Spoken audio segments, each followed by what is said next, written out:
Oh, snap. Hey, hey, hey, ho, ho, ho. Wait a second. It's not Christmas anymore, but Santa can't be the only one with getting hosed. No, no, no. We won't have that in there. We won't have that in there. But seriously, Okay, here, let me start it. Okay, it's season 6, episode 12. yes. What up, what up? And welcome to season 6, episode 12 of Dualistic Unity with the lovely Miss Amanda here and myself, Jackie. Although the names really don't mean Jack. In reality, we're just different pieces of reality, having a conversation, making mouth sounds and vibrations at each other, passing through a computer and somehow making sense of it and and changing as a result. And now you are perceiving all of these waves in your ears and changing as a result too. Ripples upon ripples happening in real time. We are clearly feeling silly. And it is after having another amazing conversation. I'm really excited for you guys to watch this episode. Jackie and I get into learning and research and the public education system and current systems and war and global problems and our contributions individually, collectively, our needs, our fears, our doubts, authority. Like we get into quite a lot. And so I'm very excited to share this, and I hope that this just sparks so many more conversations. And I'm excited to hear what you guys think about us, our rambles. So enjoy. Recording in progress. That's exactly what the AI thing sounds like. Anywho, what's up, everybody? Welcome back to another episode of Dualistic Unity. I believe this is season 6, episode 12. 12? Yes, 12. yes. Season 6, episode 12. Andrew, you can cut that up and make it and pretend that I actually knew the first time. Or, Andrew most likely will not edit that and just leave it in, especially now that I said it. So, anywho, yeah, we just hopped on here a couple minutes ago and we got into a chat about research as a whole because me and Amanda are planning a research workshop actually, because both of us are very passionate about, you know, the process of research and the Right. importance of information literacy and knowing which sources are, trustworthy and to what extent, and also maintaining the mentality of healthy skepticism and, you know, gaining context, exploring and gaining context, and then coming to your own sort of conclusions. Because, you know, one thing about research is that there are no final answers. Like there's no settling on certainties. Like science is best guesses at best, right? So, um, yeah. So just overall, all that stuff, we're gonna be getting into it in the workshop. But yeah, um, Mhm. it's been a good day so far for me. How are you doing, Amanda? I am excited and curious. And so I love that you and I both have a love of learning. I think at the core of it, a really enthusiastic approach about our curiosity. And so I think that translated very well in our public education system and journey. And because we stayed connected to our love of learning, to our curious nature, we were able to learn how to research, and really researching is trusting your ability to think of maybe a question or something that you're curious about, and to explore that and to collect information, analyze it, and to find ways to use what you're learning to invent something, create a program, start a business, you know, come up with an inspiration for a painting or a culinary dish. Like learning and research are things that we use all the time. And I'm very excited that we are going to be able to host a workshop, and we're creating tons of resources. And, so that way, when you're done with the workshop, you're going to be able to, you know, have a list of commonly recognized research resources. Have something, a research, a dualistic unity like research guide, and so that's going to have like all of the general considerations to keep in mind when you're researching. Is this something that maybe has ethical considerations, when you're thinking about certain clinical trials and clinical studies? Do people need to give consent? Or is there any information about sexual trauma and things like that? So there are lots of considerations to keep in mind when you're researching, and it's nice to have like a cheat sheet. But also in the workshop, we're going to be talking about those self-limiting beliefs. So many people that I talk to feel like they're not a good researcher, or they're not smart enough, or they're not capable enough, or they couldn't become a great researcher because, they struggled in the public education system. And it's like, your potential has nothing to do with your experience in the public education system. Your potential has nothing to do with your lack of exposure, or your lack of direct experience with learning and researching things as a whole. So I really am looking forward to, in our workshop, being able to just, give people space to see that they have the same potential as the two of us. And although we may sound super articulate one moment, I am stumped. I stump myself with certain questions, and I'm like, I just don't know where to go. I just don't know where I'm gonna, and then I'm, like we all hit intellectual walls. And just because you don't see Jackie and I in our particular instance, just because you don't see us struggling with certain questions we think about, doesn't mean that we don't. And so I really want to help people empower themselves, and to feel confident in their ability to learn anything about any topic. Like the potential is there. And so I'm so excited for us to host the workshop really soon.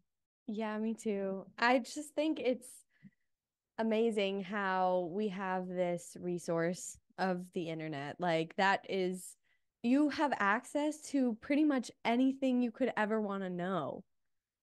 And, besides the things that we don't know, and we don't know that we don't know, right?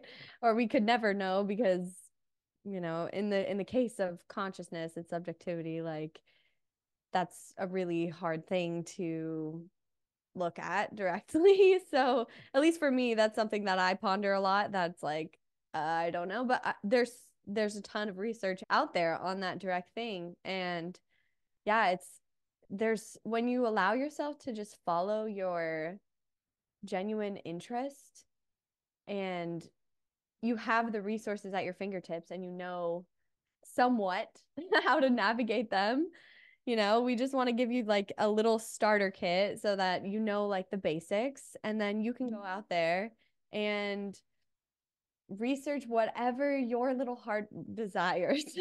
And you're not going to be graded, and you don't have to do anything with it. You can just go on and find out stuff about the world, about yourself, about the universe, and that, at least for me, has had such a enriching impact on my life, just like knowledge and the little things that you learn and pick up along the way are, I think that's one of the most amazing things about being a human, right? Like, we have the capacity for so much intellectualizing, and although the intellectualizing never really touches truth, because the description is not described, right? Anything we're trying to research is what it is, and the measurements that we're using to look at them aren't what they are, right? Isn't the variable that we're exactly looking at, or it's in a really controlled environment so that we can measure things that we can't normally measure in phenomena that are happening out here in the world. um but yeah, it's just fun. That, at the end of the day, learning is just fun, and humans are innately curious, right? And so we might as well equip ourselves well, though, for the road, because there's a lot of there's a lot along with all of the information that we have access to. We have access to almost a lot more misinformation and unreliable sources and publications that are funded by, certain corporate interests or government interests and lobbyists. Like, sometimes you have to look at who's saying it and why they might be saying what they're saying. And so, yeah, as long as you can navigate that and discern, okay, I feel like this is a reputable study by somebody who, maintained that attitude of healthy scientific skepticism and tried to be as objective as possible. And yeah, I forgot where I was going with that. I read your little comment in the chat. Amanda dropped the definition for information literacy, which is the ability to locate, evaluate, and effectively use information from various sources. And that's a perfect description of what we're trying to promote, right? Like, if we have this new tool, we want to be able to use it effectively and not in a way that's destructive and divisive and, you know, just spreading misinformation for certain interests, for money, yeah, for gain in some sort of way. So yeah, we want to help you be able to navigate that. And we've been talking about the workshop for a minute now. So you can tell we're excited. But yeah, it's gonna be a great time. So if that sounds like of any interest to you, we will be doing that probably sometime in March, and exact dates to come. Otherwise, we will actually be starting a research segment where we research a topic beforehand, ideally topics suggested by the community. Yes. And then we talk about the process of researching it, what we found, what the current theories are about whatever it is we're researching, or different implications or considerations or perspectives, right? Because everything is sort of looked at from a specific lens in terms of research and science. Like, usually it's from, a psychological lens, or from an artistic lens, or from a scientific lens, or from a spiritual lens. And there's so much that you can dig into from all of those perspectives. So yeah, we'll be looking at different perspectives, considerations, integrating them, and having conversations about our thoughts on the topic. So yeah, we should be putting out something to request topics pretty soon here, but Yeah. just something to look forward to, something I'm really looking forward to, because I really haven't, I research every day. I was kind of saying before that, like, even when I just go on Google and I look up a random question, like, what is quantum entanglement? That's me doing research, right? Even if I'm just using Google, and sometimes I go on more sophisticated websites and journals and things, and like, but all of that falls under the umbrella of research, although I haven't gone like really deep into a subject in a minute. So I'm excited to have those things to dig into, without it being in the context of school. Probably the last time I did like a big research project, it was in college. And I like that you mentioned that we preserved our love of learning. I think recently my love of learning has recovered, but it's definitely gone through like some shit. And I'd like to thank the public education system for that. And how everything I learned that if you're researching something, learning was for an outcome, right? To get you somewhere, to get you something. And so that makes it so I have resistance to starting projects like that, or like reading books, or like doing it, thinking about like writing an essay or something, even stuff like that. I have resistance to it because it reminds me of school. And it's like, even though I want to be doing these things, it's like part of me is still resistant because of the shame that was like, or like the Yeah. constant shame, insecurity, like fear that's part of that system of constantly being judged and evaluated for your performance and like your ability to learn being judged. That's just so crazy to me looking back. But I think it's recovering. And now I'm those feelings might still be there, but it's not getting in my way as much. And I'm more excited about learning and just knowing that I have all of eternity to do whatever I want. So I can research as much or as little as I please about any topic that I wish, and it's not going to get me anywhere. So if it's interesting and I'm enjoying myself doing it, then carry on. Mm-hmm. Absolutely. There are, the spark of love of that learning has been reignited, and so it definitely took a beating. That love of learning, that curious nature took a beating in public education because it's very much one size fits all. Learning used to be so customized because you were either learning about a profession or a skill set from your parent at home, or you were able to apprentice under a renowned or a painter or a sculptor, and so you were in the environment. It was you and the teacher, the mentor, and maybe a few other students that got to have an apprenticeship as well. But for the most part, it was like no more than like maybe like three, maybe max, if you were at an apprenticeship back in the old days. And so you had this customized experience, and learning and creativity and curiosity, all of those things had space to move. All of those things had encouragement, and there was, it's just not, it just is unfortunately not like that. And you would hope that parents could maybe offer a little bit of customization when you get home, but the way that our system is currently set up, most parents are overworked and exhausted, so by the time that they come home, their battery is pretty low, reasonably so. And so it seems very difficult for them to now fill in the gaps of this public education system that is designed to just really encourage you how to be a factory worker. When I learned about the history of public education and how the inspiration behind it was more so to teach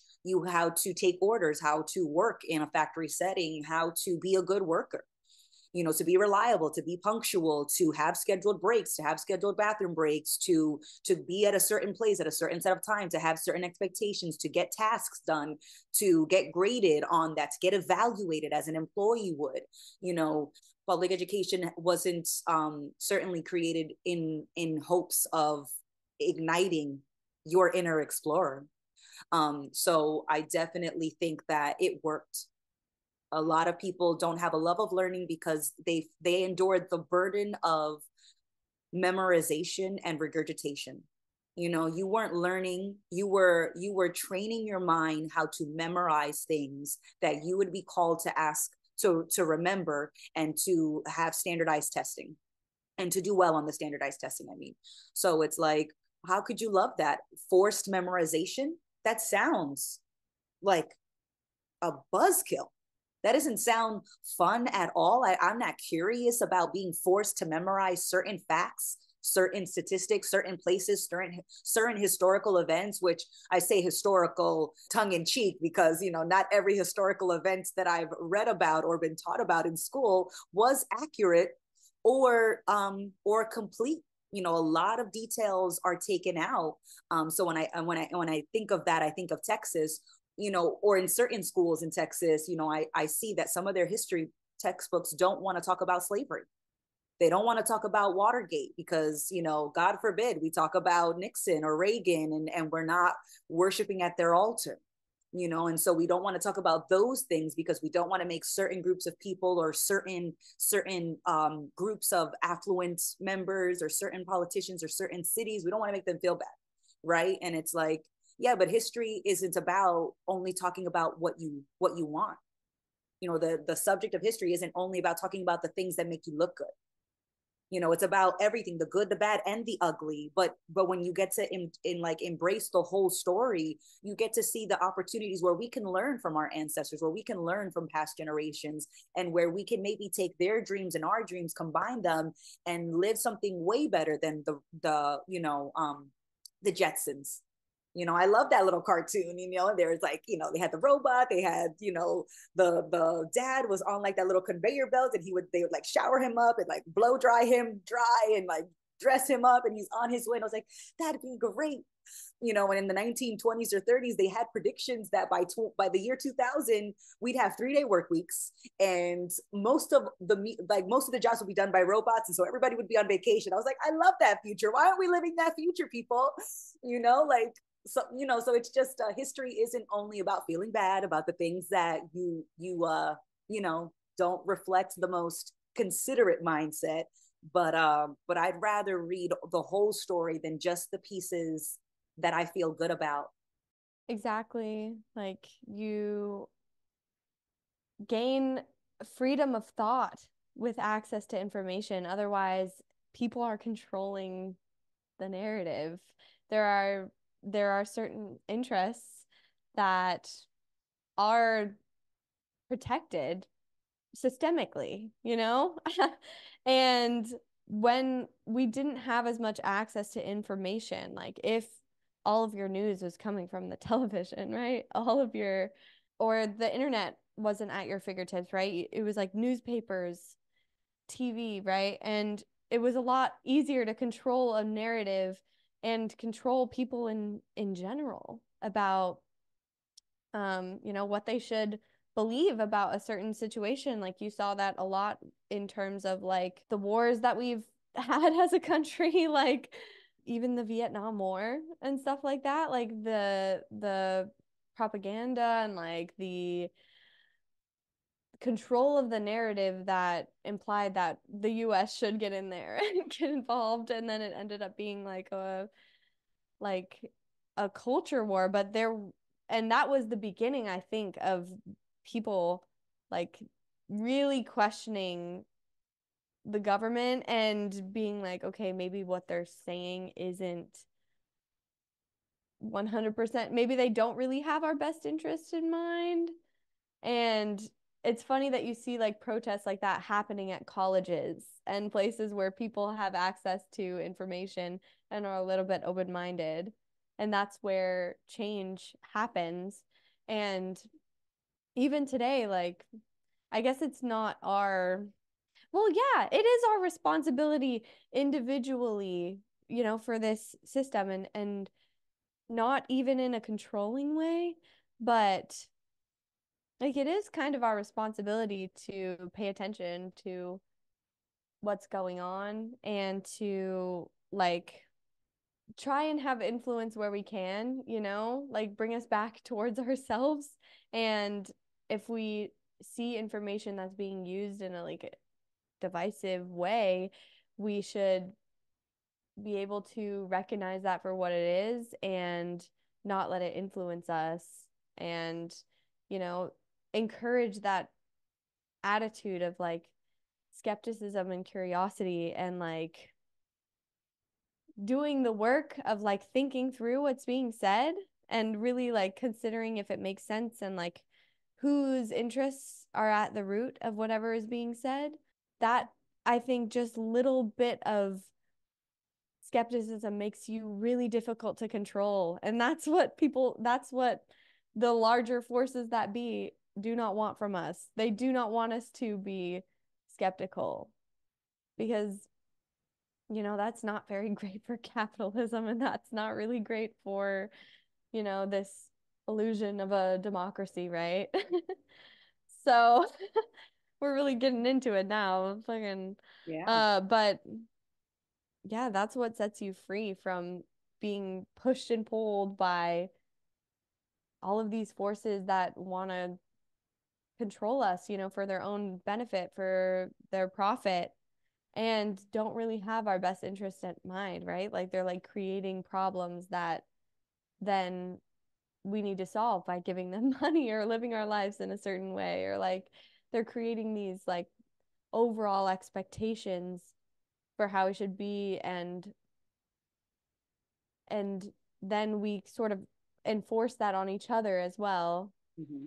So being the curious and skeptical person is what's best for like all of us collectively, because even the people at the top of those corporations or like in those seats of government that are, you know, we look at them as like being the bad guy, like being the big brother pulling the strings, you know, like being like this evil like people, but they're not, right? They're just people that are doing what they think is best too. And if you really get to the bottom of it, at the root of it is a desire for control, and underneath that, the fear of uncertainty, the fear of, you know, not being good enough, that is at the root of like every single human being. And what we genuinely want is to feel free. Mm-hmm. And even if people don't know it, like being free in yourself and being open about your thoughts, even if they're not the larger narrative, if they're not exactly PC, or like, yeah, like just being open and questioning things, and, you know, making different decisions that aren't what everyone else around you is doing. That's what's best for everybody involved. And people might not react to that in a positive way all the time, or like they might not recognize that what's happening for what it is. Like you, like they can call you an asshole, but you're like, okay, well, I know deep down, like that's what's best for you is to be pissed off right now. So, yeah, I don't know where I started that. No, I love it.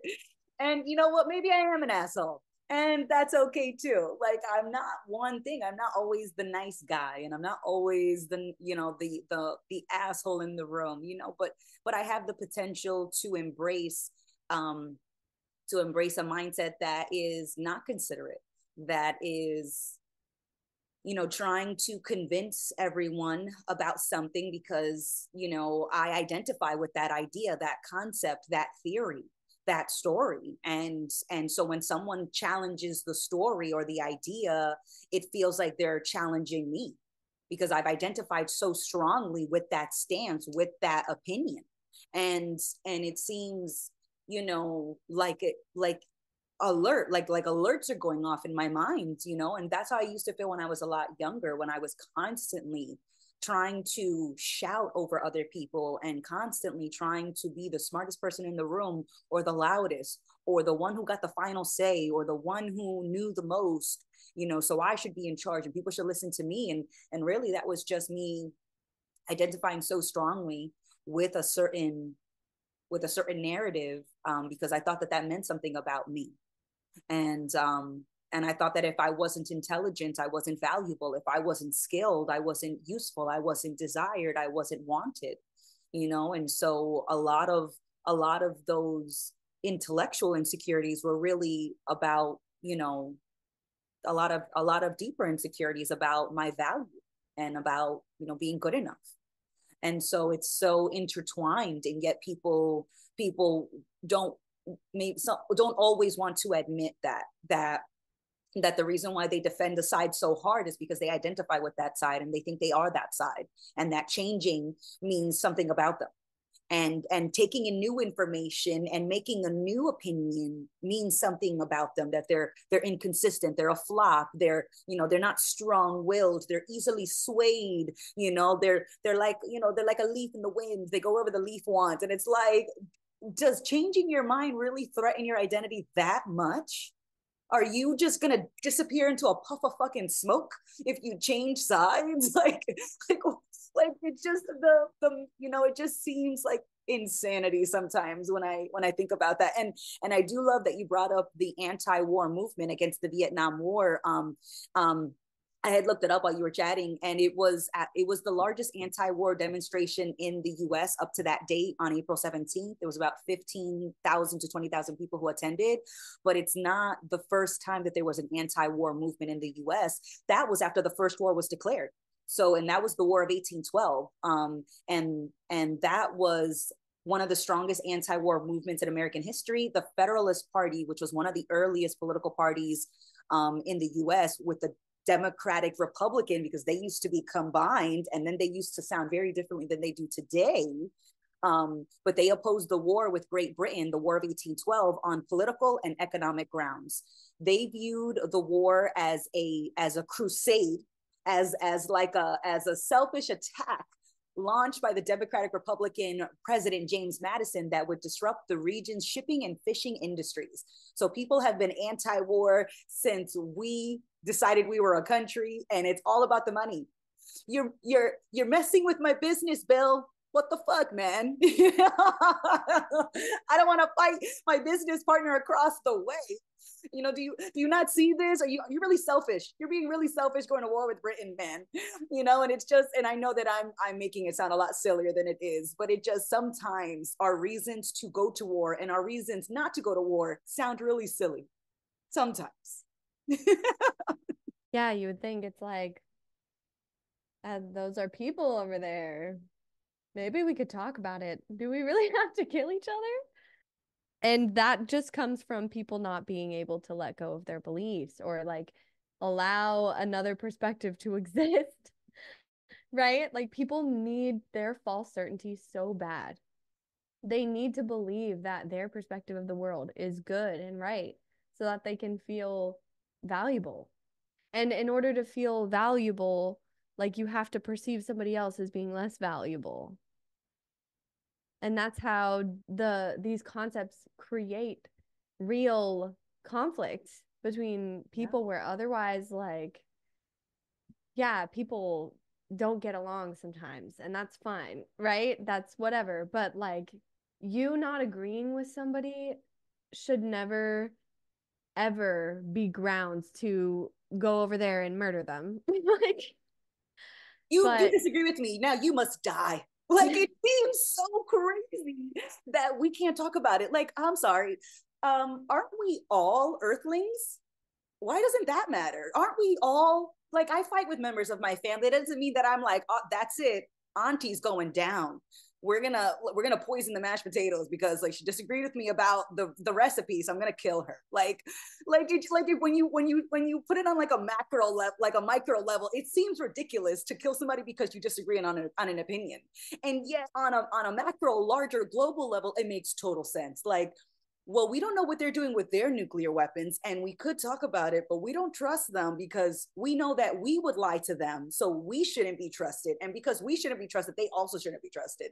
And it's like, you did a lot of mental gymnastics there, guys. Like, that was almost impressive. Like, the fact that and then we think that we're so civilized. We think that we're the apex predator. We think that we are the hubris of humanity, contradicts with the reality of humanity. We think that we are the best thing since sliced bread, and yet we don't even know how to have a conversation across country lines unless it's we signed a contract promising not to screw over the other. But we're the most civilized species on the planet. Bullshit. We still, in my mind, or from my perspective, in my opinion, we're still running on a little caveman software. There's still a little like, oh my goodness, it's a life or death scenario. And I feel like we're responding more from our primal savage perspectives than we do from this civilized and evolved and cultured perspective. oh, definitely. Yeah, I think just in general, the human tendency to like create in groups and out groups in our mind, that's an evolutionary mechanism.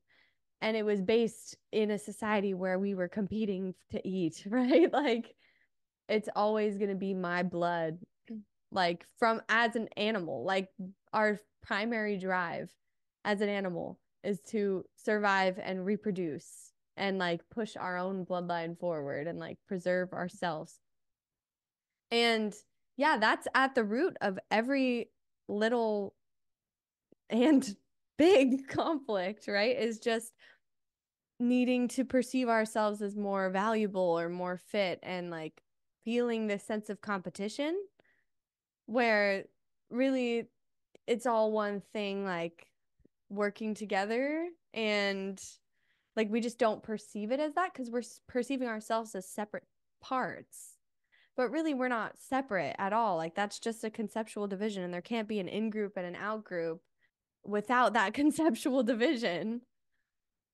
Because, like you said, we're all just earthlings. Like if you just wipe your mind clean of any labels, there's not like the experience of being in the room with one person versus a person from like a different country, like their nationality doesn't matter. Like they're still a human being, and like yeah, they're unique in their own way, right? But that has nothing to do with their conceptual identity. And we just take that shit so seriously. And like I think maybe it's impossible to expect that, tendency to create divisions and hierarchies in our mind. Like maybe it's, it doesn't, because, we experience it right now. So that's the context we're dealing with.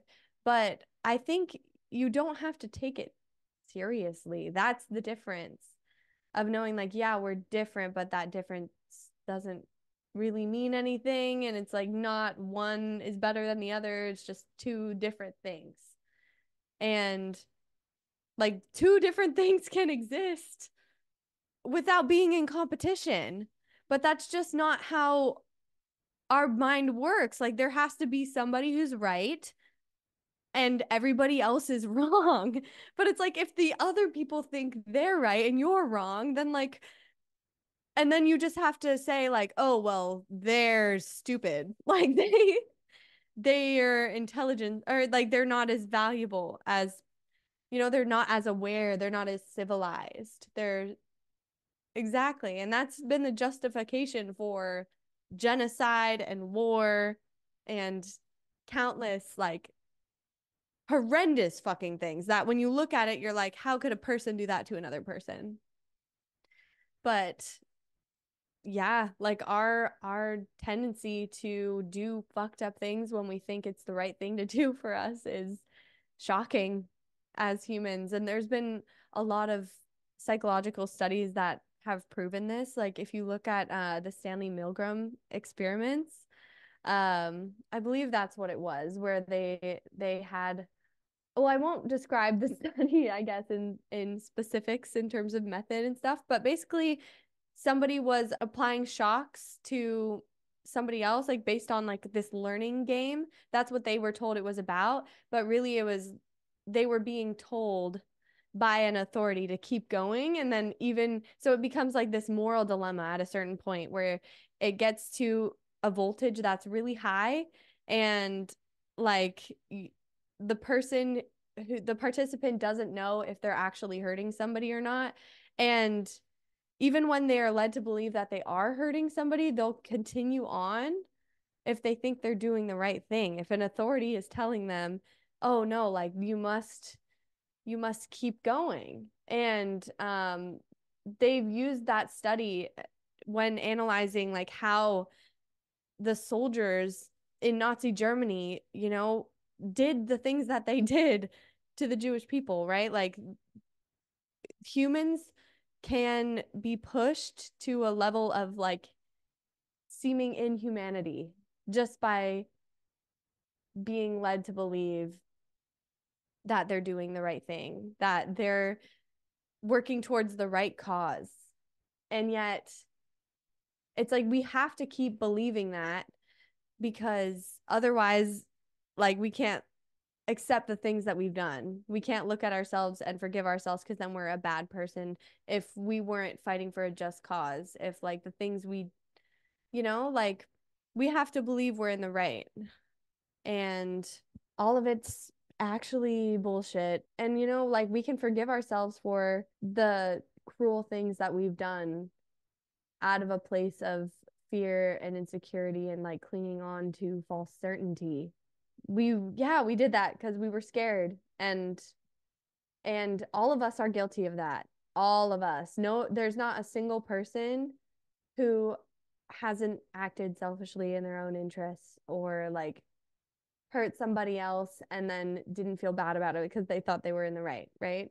And or, created these conceptual divisions in your mind and, you know, comforted yourself with that false sense of superiority. We're all guilty of that. And I think when we can forgive ourselves and look at that within ourselves and extend that to others, that's when like we can actually begin to cooperate as parts of the same organism rather than these separate entities that are in conflict and competition.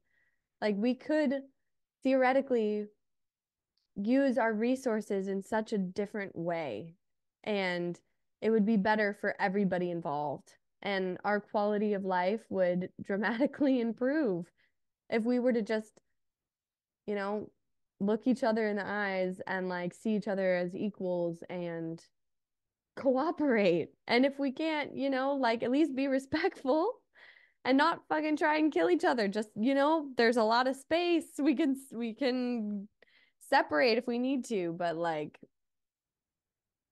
it's it's when you see everything as being one thing unfolding, like all the conflict just is so incredibly unnecessary. There's just way more conflict than is necessary. Like a little bit is good to like, sometimes you have to, butt heads to come to an agreement.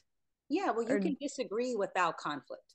exactly. Like you can So, disagree and use it to get smarter. Like we can learn from each other. yeah. But no, like it's just overall, and this applies to so many different areas in society right now. Like it's not just like political, or it's not just financial or nationality. Like it's even on like a social level, like differences between genders and races. Like the conceptual division really runs deep, and like when you see it for what it is, you can still like participate in division because like it is kind of cool to be this separate thing and like experience everything as if it's separate from you. It's a very unique experience, and it can just be a little more lighthearted. And I think I've mentioned this in a previous episode. It was like part of this book that I've been reading, but yeah, like I loved the example they used of like having a sense of humor about it, like playing your role. And even if you're in conflict with somebody, you can still have this sense of like chivalry, like when knights will like fight each other, there's still like a level of respect where like they'll bow, and like there's certain moves that are just off limits, there's like just just a certain respect that's there, even though they're trying to kill each other, right? And maybe that's not the best example because maybe we probably shouldn't be killing each other, or like at least I don't think there's a desire to kill somebody else if you're seeing them as part of you. There was But yeah, like I like that concept of chivalry, of just being like, even if somebody is disagreeing with you, even if there's difference, even if there's conflict, there's respect.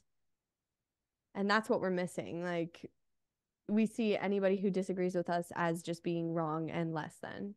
Yeah, it's easier to have respect or to show respect for something that you see value in. And so it's very easy for me to empathize with the people that may take a less than respectful perspective on people who appear to be in different groups from them, and we make groups for everything and anything. So it can be all the things, all the examples that you listed. It can be financially based, gender based, race based, national based, socioeconomical status based. There are so many ways that we can group ourselves, and if you're in a certain group, it's very easy to be quote unquote very nasty towards another group when you don't see value in that group. And I can empathize with that, because when I was feeling incredibly insecure and incredibly isolated and separate from everything else, I wanted to be in a group that was high value. wanted to be in a group that was good, quote unquote, that was worthy. And so it wasn't hard for me to like put down other groups, to think that the group that I was a part of was superior to other groups. And we see, when we think about certain wars and genocide, right? The propaganda that the German government shared made Jewish people seem less than human. When our American government didn't have an issue with slavery, they had no problem reinforcing concepts that made Africans seem less than human. And if something is not human, then you don't need to treat it with the same respect that you would a human.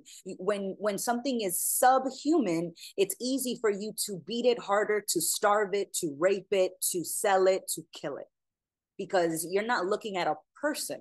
You're looking at something that is subhuman, sub-person.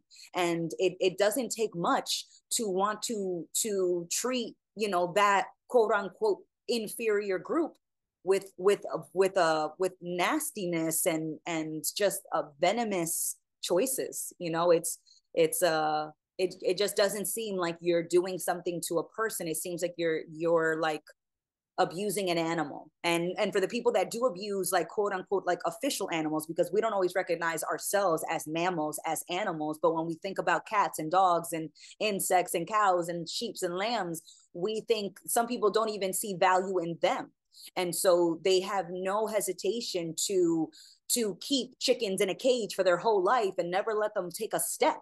And only because there's the only value is the egg. And the only value in the chicken is after they've died, to sell the meat, or to kill them before the meat gets too old. And their only value is when you've got cash in hand in exchange for that thing, and we talk about some of our history. We'll talk about certain slavery plantations in America that were picking cotton, but we don't talk about the slave plantations, which were breeding plantations that were breeding slaves and selling them. We don't talk about them because we don't want to focus on where we were exploiting humans and treating them like they were nothing more than cattle to be sold, bred and sold, but we don't want to talk about that because it doesn't make us look good. And it's like, yeah, but hiding doesn't make you look good either. So I don't know if you think that we don't notice, like if we don't know our own history. And it's important to be able to use the internet while it's not too censored. Because if you look at China, they censor a lot more of their internet than they do in the US. And so while we have access, it's important to be able to look up any question you may have, to share information, because unfortunately we have weaponized knowledge. And we don't even want to share our scientific discoveries. We don't even want to share the things that we're learning about because we don't want someone else to make more money, or to someone to weaponize it and use it against us. And it's like, we are like so paranoid. It's crazy. And I love that you brought up the Milgram experiment, because I looked it up because I was like, damn, it sounds familiar. And it's that Yale study, it's the Yale study, where they were demonstrating that the power of authority and how someone in a position of authority can influence people to behave unethically and against their own values and wishes, right? And it's like, because you do listen to your authority figures in a certain way, at least the way that we were raised, and you almost are not raised to question them. You just take the orders, you don't question the orders. And when somebody above you, quote unquote, is telling you to electrocute another person, and you're like, this doesn't feel right, and they're like, but I'm your boss, and you listen to the boss more than you listen to your gut, that lets us know that our priorities are, maybe could be moved. Like, I'm not going to sit here and be like, our priorities are fucked up, because that's just an opinion. But where our priorities are is not set in stone. And we should be able to have a conversation about potentially moving those and what we are prioritizing individually and collectively, because we all live in the world that we co-create together. And so I used to be so pissed off, like, fuck this world and fuck society and fuck all this. And I was like, yeah, but I contributed to that world that I complained about. I contribute every time I spent money. I contribute every time I spent my attention, my time, the way that I prioritize certain resources, the way that I lived contributed to the world that I complained about. But instead of blaming myself and everybody else, it's just admitting that, we made this world and we can remake it. So why don't we? We act like we're not the people who made the game that we're quote unquote stuck in, but we made it and we're stuck in it. But if we made it, couldn't we remake it? Couldn't we change it? Could it like it just seems so funny that in so many ways we talk about how powerful we are, and yet in so many ways we live like we're fucking helpless. And those two things don't match up to me. Yeah, just deferring to authority is the beginning of the end.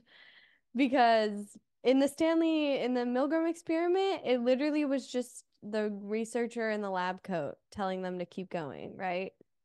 And, they don't know if he's a doctor. They don't know what his education is like. It's just somebody with an air of authority. And that does not guarantee that that person actually knows what they're fucking talking about.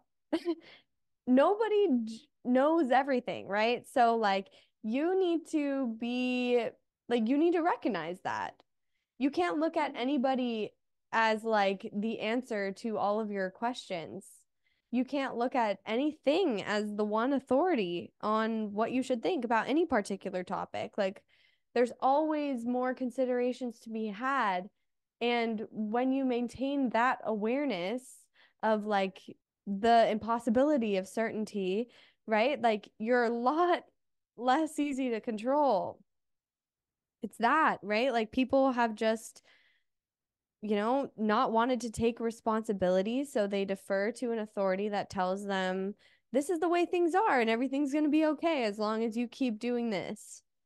As long as you keep going to work, as long as you keep contributing to this giant fucking system and, having your happy family because that's what everybody wants. But in reality, they just they want you to believe. I'm saying they as if it's anybody else, but just like the larger, structure at hand. It's not about people wanting people to be happy. It's like wanting people to keep the system going. And yeah, I love the fact that you brought up, if anybody is gonna make change, it has to be us. Yeah, they are our collective, the mysterious they at in question is our collective need, our collective fall or need for certainty, false certainty, comfort, just wanting to have an idea of what the fuck is going on and which way is up. And in reality, we'll never know, right? So it's just about being able to negotiate that for yourself and in every moment. And I think that would be something that would be extremely healing for, like, if I could just click my finger and have everybody in the world understand that nobody has the answer, I would. That would be great. But, having this conversation is that being spread, right? Is that being embodied? And I don't have to, be the one that's saving the world, right? And spreading this message because that's also, again, another way of putting myself up on a pedestal above other people and like convincing myself that I know something that they don't. And yeah, so like it's about maybe contributing and embodying this sense of freedom, this sense of curiosity and openness and living in a state of uncertainty. Like that's all you really have to do to be the change that you want to see. Like if you want the world to be more relaxed, relax and your world will be more relaxed. And the world at large for other people will be more relaxed, because you're part of it and a integrated part of it. And you don't even know, like, just you changing can, eventually, maybe it has more of an impact than you would think. Like, even beyond just the people that you see on a daily basis, like maybe even on like an energetic vibrational level, like you don't really know, but it is influencing the whole. And yeah, so you don't have to put any pressure on yourself to like go out there and save the world in the way that you think it needs to be saved. But I think just taking responsibility for your experience as a whole is all that you really have to do. Like that is change being made. And it's as simple as that. And it's a moment to moment choice of like, do I want to take responsibility for the way that I'm feeling or what I'm experiencing right now? Or do I want to make myself a victim and then, in doing so, make somebody else the villain? Yeah, and making someone else the villain doesn't make you a superhero. Sorry to tell you. But we love our capes, man. We love our capes. And I agree with you, Jackie. There is so much change that we can embody, and we can take responsibility for the fact that we are always contributing, right? So even when you think like, oh well, I'm not the owner of a multi-billion-dollar corporation that's polluting the oceans. Like, what am I doing? I'm not the worst example of selfishness. And it's like, no, yeah, that is a solid point, but you are always contributing to the world that you live in. You are always contributing to the experience that you live, because you are that experience. And it's important to take responsibility for what you give yourself, what you give others, what you do contribute to everyone else. Because in my opinion, there's no such thing as not contributing. The example I always love to give is, we're all sitting for dinner at a big dinner table, and the loudest person at the table is contributing just as much as the person who hasn't said a word all night. So I don't care if you are the loudest person, the most active in terms of, appearances, or you're the person who is holed up in a cave on some mountain. You are contributing a lack of participation. That is your contribution. I'm sorry to say, there is no such thing as not participating. Even when you are quote unquote dead, the memories that people have of you still ripple out afterwards. I know people that have a closer relationship with a family member after that family member died, because they developed an appreciation for that person, for the lessons that person tried to share, for the example that person lived, and that person is dead, and yet they are still contributing. So there is never a time when you're not contributing. Own it, own your contributions, own that responsibility, and stop only trying to take credit for the contributions that you think are positive or worthwhile or socially acceptable, or stop only trying to take credit for the things that you think make you look good, because it also makes you look desperate. It also makes you look needy. It also makes you look like you are scared. Like, only taking credit for the things that you think are great isn't your whole story, in the same way that we aren't only our mistakes, we aren't only our accomplishments, we are an unfolding learning process, a journey that has so many twists and turns, that give us countless opportunities to adapt and thrive, and be creative and curious and resilient. When I was growing up, the message I was getting about humanity was that, humanity has an indomitable spirit, that even when it feels like humanity is backed up in a corner, there is nothing we can't do. There is nothing we can't accomplish. There is no question we can't explore. And the message, the narrative that I'm hearing now is more so that, like, we are on the brink of extinction, or we are on the brink of a world war. And it's like, I'm not even that old. I'm 32. So like, what the fuck happened in the last like 20 years, from when I was like 10 to now, that people feel that we were so capable, and now we are so like doomed? And it's just a matter of changing perspectives. And you don't have to solve global problems to make a meaningful contribution when you are living authentically as yourself. And no one even knows your name, and you're never in a history book, but you lived authentically. That, to me, is such a meaningful contribution. There are teachers in the public education system that I will remember forever, because they loved learning, they loved history, or they loved geometry, and that was their thing.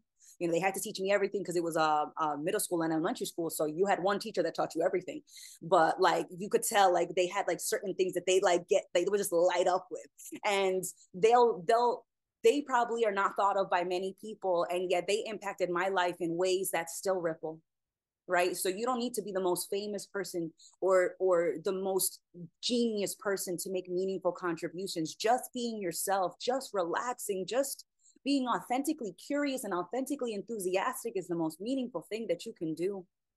And you don't need to get credit from someone else to live that way. Like it's I love the quote, like fighting for peace is like shouting for silence. And I feel like a lot of our culture is just like that. We're fighting for world peace, and we're shouting for silence. And that makes no sense. That seems like an insane plan. And yet out of tradition, out of honoring our cultures and honoring our history, we don't want to take a look at how fucking insane some of our current systems are, because we don't want to deal with the transition. We don't want to deal with the uncertainty. We don't like it just seems like there's a lot of resistance that's based in fear and based in an insecurity that we are not capable. And I just disagree. I think that we are all more capable than we really know, and we learn more and more about our capability and our adaptability when we forge through the fire, not when we run from it. Yeah, I think that feeling of hopelessness is rooted in the lack of responsibility, and it sort of justifies and reinforces it. Because yeah, we can just be like, well, I can't change all of this. Like, what is little old me gonna do? And I can point the finger at these people. It's the billionaires, right? It's the billionaires who need to change the world. I can't change the world. So I'm just going to keep living my life exactly the same way. And it allows you to shuck off that or pass the buck, right? But the buck stops with you. And there really is no difference between the influence that like a billionaire can have versus you. Like they might be able to, you know, change things in a monetary way, but they could never have they can never connect with people in the same way maybe you can. Or we all have our unique essence that is just our contribution to the whole. And if we decide that we want to you know embody that essence in a little bit of a different way, in a little bit more holistic way, and integrated with the all of humanity with that perspective in mind, like not looking out just for our fucking selves, that that is so much more powerful than we could ever conceptualize, right? And I love because it sometimes is frustrating to me that I can't know my impact. Like it's like I don't know how I'm perceived. I don't know the effect I have on other people. I don't know like what other people think about me or my value. And like sometimes I think about that and it doesn't matter, right? But like you can see that with everybody. Like anybody else, like you see them, at least I do, and I'm like, yeah, of course they would be confident because they're this, and this, like they're doing these things. Like it's so much easier to see the value and contribution of other people, but it's like you can't look at yourself in a way that's, not biased. Like you literally cannot escape your subjectivity. You can't look at yourself. And so you don't see your own impact a lot of the time. Like you're like, oh, well, this is just my life, right? Like my decisions kind of only impact me. At least it can be easy to think about that when you're looking at things on a material perspective, right? And you're just thinking about your reality being just what's in front of you and not this like deeper, intricately connected thing that is beyond understanding right now. Um, yeah, it can be easy to settle on that, but when that shift is made just from seeing yourself as a thing in the world to seeing yourself as part of the world, like just that changes everything, and it changes your ripple. It changes the way you move. And it's a powerful fucking ripple. Like people want to be themselves. People want to feel free, People want to feel free. And like it's crazy that our the whole like point of the US was freedom, right? And liberty. And now it's just control and living up to expectations and like making enough to get by within this system that I have no power over. Like, when did that shift just kind of snuck in? Like, how did we become so fucking passive? Like, how did we become like Convenience. uh We became so passive because of convenience. You know, why should I really pay attention to what my local and state legislators are doing, because they're supposed to have my best interests at heart? It's exactly what you said. It's passing the buck to someone else and pretending that someone else is going to have your best interests at heart, when the person that you gave that responsibility to has shown you time and time again that they're thinking about what's in their best interest. Like, it's but we want the convenience. We don't want the work. We want the benefit. We want the credit, but we don't want the work. We don't want the responsibility because it's too hard. Oh, boo fucking who. Like, your life is worth that responsibility. Like, responsibility isn't a burden. You know, it can feel like that, right? Like, I can empathize with that. Like, I can empathize with not feeling it. Like, I don't want to do it. I don't want to do it. It's not fair. And even when you tell yourself it's not fair, even when you tell yourself it's hard, it doesn't disappear. You have to deal with the responsibility of your life, you know. And I get it. Like, one, or not that I get it, but that I empathize when you also said, I want to know what my impact is on others, right? And I felt that way myself because I wanted to measure my value. I wanted to measure the contribution that I made to someone else, because that let me know if how I where I stood with them. You know, did I prove myself good enough? Are they going to be in my life? Am I good enough to be in their life? Am I good enough for them to, am I worth their time? You know, and so I wanted to measure my impact because I wanted to measure the contribution that I offered. But the impact that you can see is the impact that you have on yourself. You know, the way that we talk to ourselves, you wouldn't let anybody talk to you like that, or you usually won't. You know, sometimes we're in toxic relationships, so, you know, besides those examples, you know, if you met somebody that talked to you in the same way that you talk to yourself, you would never want to be their friend. And it's because you're not even a friend to yourself. So, you know, I constantly hear people saying, like, you know, oh, in post COVID, you know, I don't know how to connect with people. I don't know how to talk to people. I was like, you don't even know how to talk to yourself. You don't even know how to be your own friend. So it's a lot hard to make friends when you don't know how to be one. Learn how to be a friend. Do you check in? Do you, not that you like checking in, but like, do you pay attention? Do you make considerations? You know, and making a consideration isn't a loss, right? And when I think about COVID, I think that it definitely impacted people in many ways. But I think it's a cop out for a lot of people because it was only 2 years. Like, it was only 2 years, and that's if we agree that time exists, and time exists in a calendar template, right?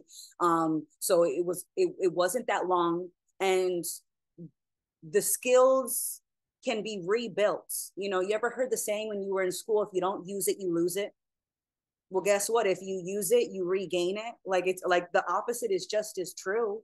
So it just seems like people use a lot of things as a cop out. It's too hard. It's not fair. I don't know how to do it. I've never done it. Nobody's shown me.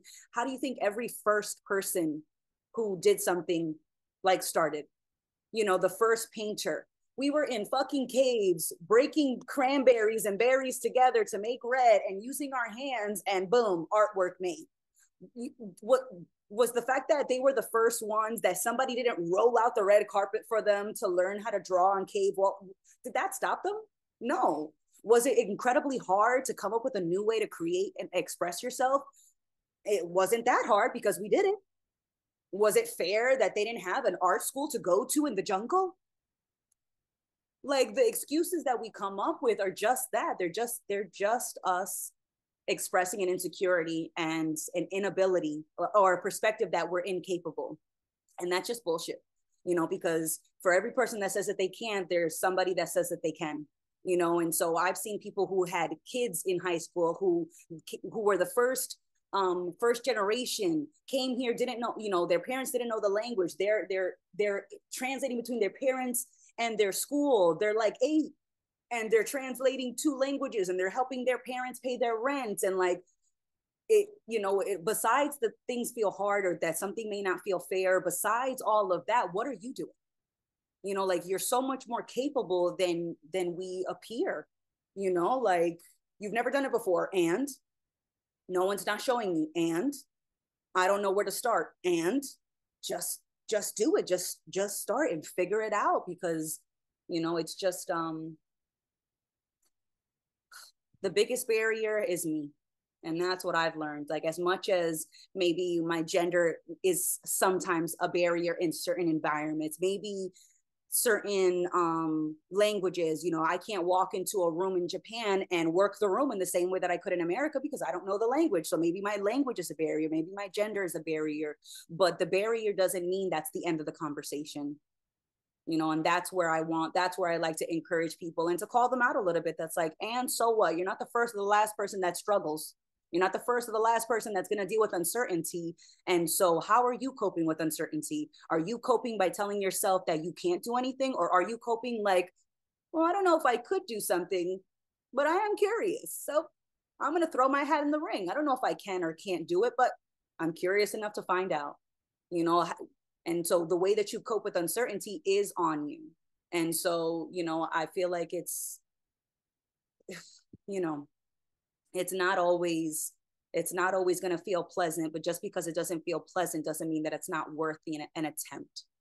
Yeah, we're spending way too much time trying to feel pleasant. And that's why we have this fucking crisis on our hands. It's because balance needs to be had. We're doing the easy thing way too fucking much. And this is where it gets, so like intentionally choosing something that's uncomfortable and different and taking responsibility actually makes you feel better in the long run. Like the same way working out doesn't feel good, but it makes you stronger, you know? Taking responsibility and, sometimes eating your words, taking in new considerations, accepting that you were wrong. Like all of that stuff isn't comfortable, it doesn't feel good, it's not satisfying to your ego, and yet it enriches your experience. That's change happening. That's growth. And like either you can avoid that growth and change and settle for, comfort and distraction. You can only do that for a certain amount of time. Like you were saying, you're always contributing. You're that responsibility is still yours, even if you deny it. Right. So like you're you theoretically could be driving your own life into the ground by just not participating and shying away, right? And like you can be like, oh, what was me? My life is so shitty. Why would I even try? And then that just gets you deeper and deeper into this pit. And I feel like that's what we're experiencing collectively is like, oh, well, you know, we've been disempowered. We've been taught to defer to authority. And now it's like, well, what can I really do about it? Like we're taught to be passive, we're taught to be victims, and we're taught to be easy to control. And that's why we have all of these issues that seem so fucking overwhelming. But the answer is not to lie down and accept defeat, right? Do not go gently into that good night. Rage, rage against the dying of the light. And that's what we need to do, right? Like we need to take responsibility and fucking, even if it's uncomfortable and even if, you know, in the end, we still have a nuclear war, right? At least we did something in our time that both changed our experience and improved our own experience by just relaxing and, accepting the reality of uncertainty, which is the big fucking cognitive dissonance we have in general as a society. Like we can't accept the fact that uncertainty is just the bottom line. Like we want to believe certainty exists so bad that we look fucking stupid. We make ourselves look really dumb because we're like not willing to recognize the things that are right in front of us because it might make us feel bad.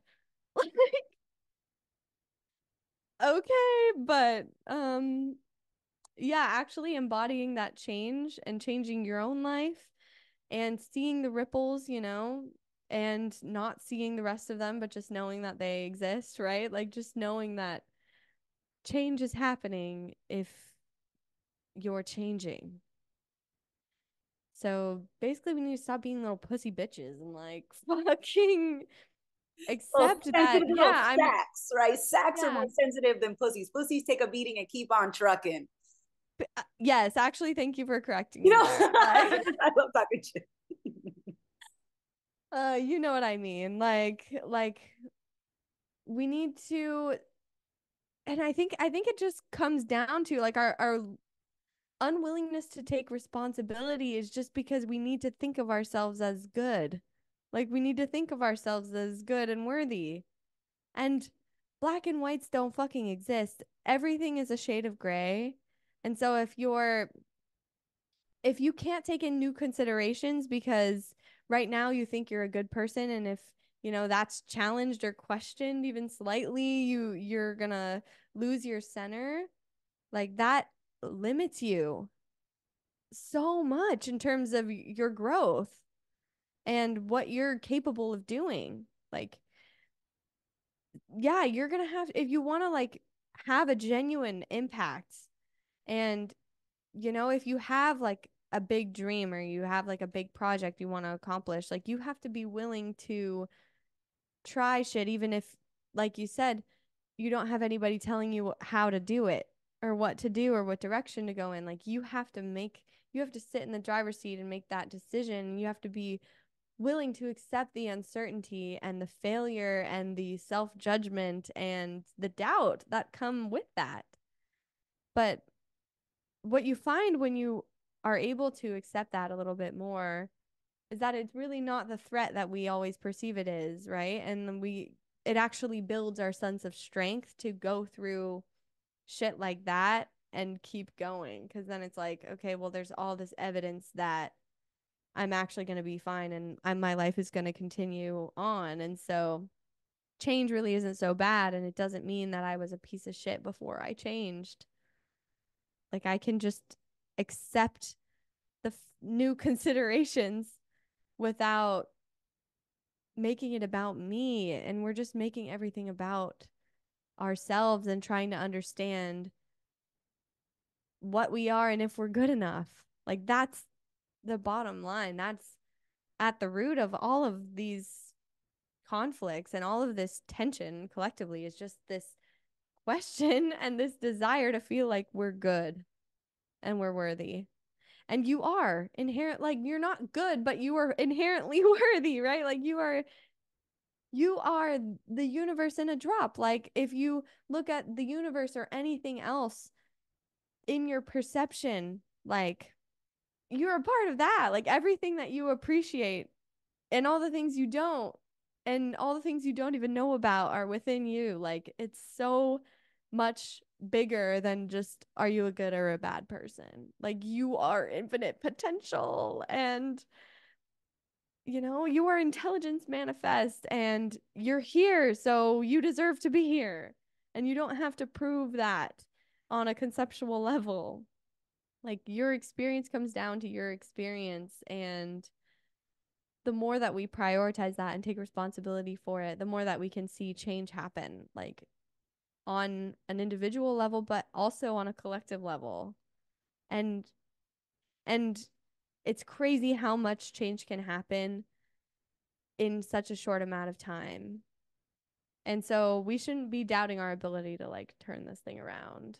I think we do have an indomitable spirit because we're still here fucking kicking.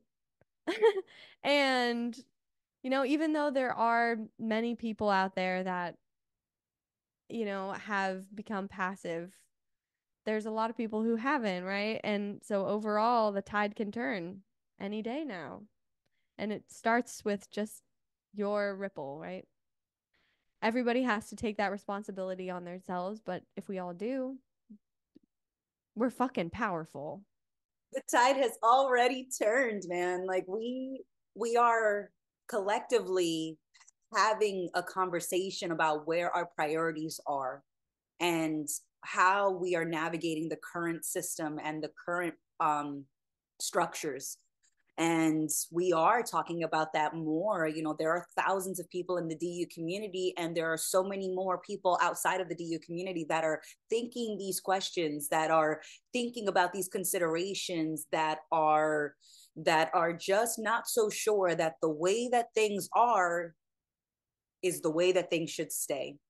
And I definitely think this is a really good reason to consider the research workshop. And I say this because, like, no BS, being able to trust your ability to search for information and to use that information and using it to make another contribution in society, another contribution to your life experience, to the quality of your life, is crucial. But if you don't feel confident in your ability to make decisions, to look for information, to ponder questions, then you're trying to run a race with your legs tied, with your ankles tied. Like, there's no way that you're going to be able to run.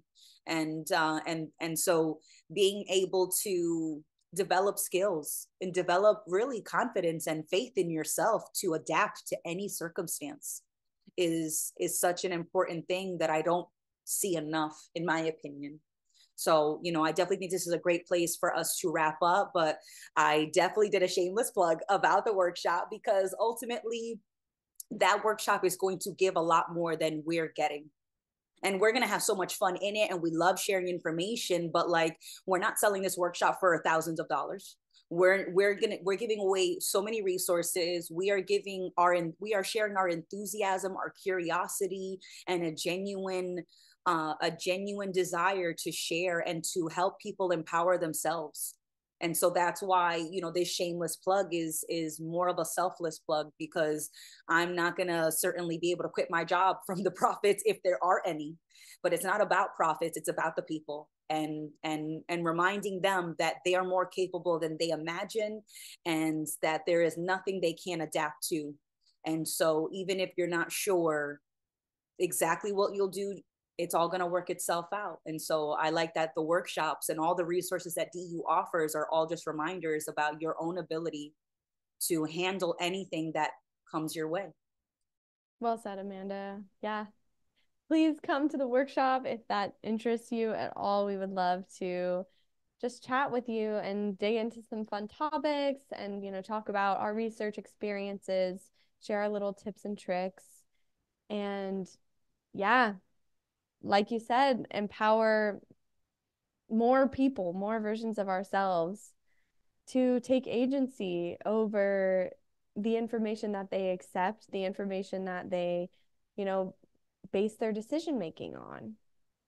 Because that's it's such a big difference, right? Like having agency and being able to make your own choices versus just listening listening to what other people are telling you. And it's very much in the spirit of what we're doing here at DU as a whole, right? Like learning to trust yourself and empower yourself and do the things that you've always told yourself you can't, because the only limits are the ones that you're creating for yourself. And you'll find that the more that you learn and research, like the less walls you perceive, right? The more possibilities are on the table. And um, the more vibrant your experience becomes. So I'm excited for the research episodes to come, for the workshop, and, just for more conversations with you, Amanda, because these are the highlight of my week.